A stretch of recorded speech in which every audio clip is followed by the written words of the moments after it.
Hey folks, welcome back to the Dark Hollow Garage. Today, of course, we're monkeying on the old 66 Pontiac.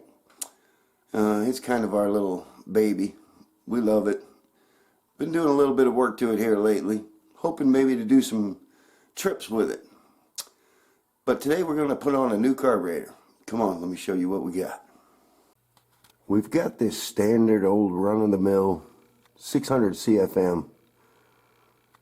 It's done good. I got it mainly for like fuel economy, but also because it was cheaper, and when I was building the car I didn't have any money to build the car, so I got what I could at the time. But this is what we're going to put on right here. It's a dual feed 670 vacuum secondary. You can change out the secondary springs to, you know, modify when it opens. It has 4-corner idle, and it has the float adjustment on front and rear bowls.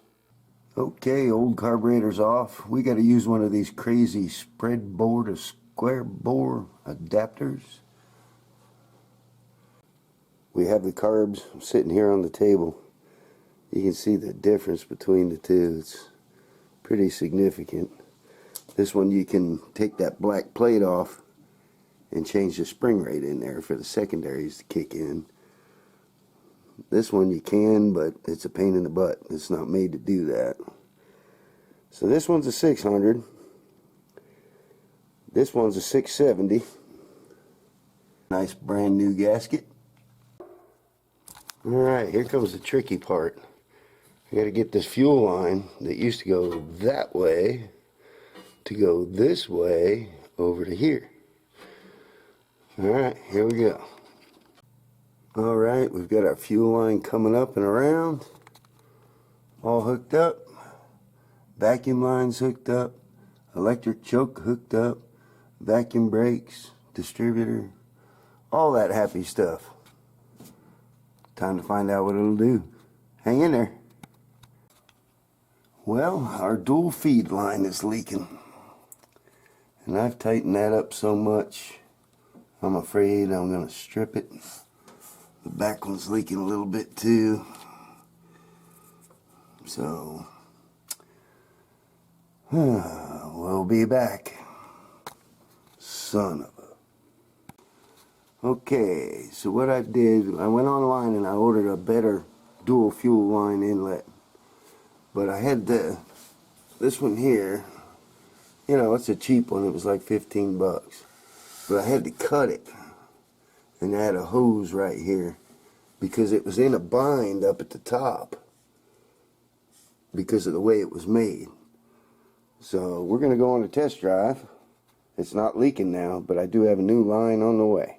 A better one. Alright, here we go. We're going to take her for a test drive.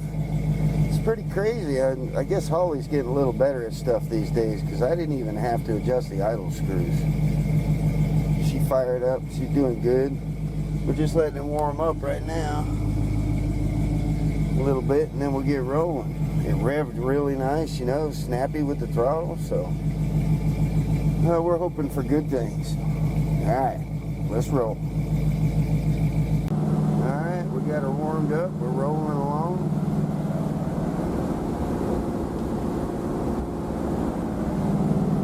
About 185. Looking good so far. I don't know, I might have to drive to Mexico and test it out. Alright, we're stopped here at a gas station. Double checking for any leaks.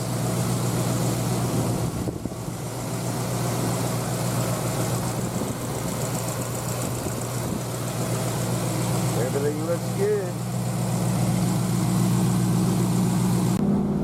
Woohoo! I tell you what, I just gave her some full barrel, went through the gears, man. She takes all the full barrel you can give her. This one definitely works better than that old one. Wow. Massive, massive difference.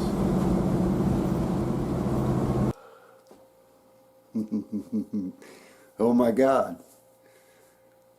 I never knew that 389 had that in it. What a night and day difference. You know what that made me want? Made me want my six-pack, my tri-power.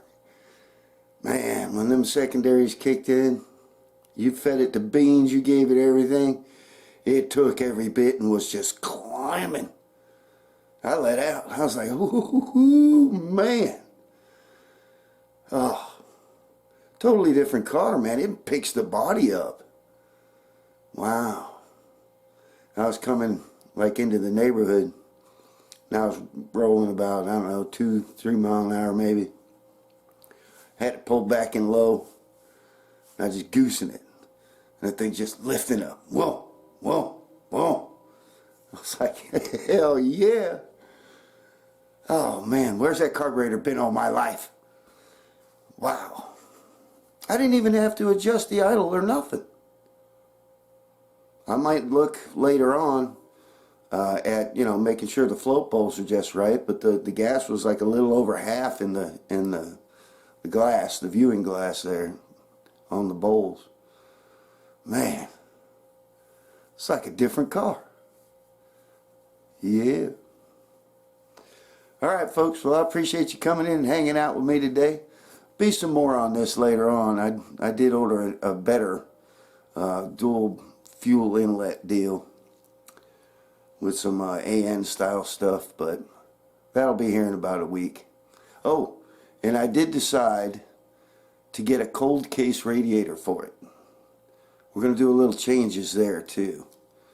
What I'm working towards is maybe someday I can put air conditioning in it, and I've got it to where she stays nice and cool, and I can put the AC in it for the summertime.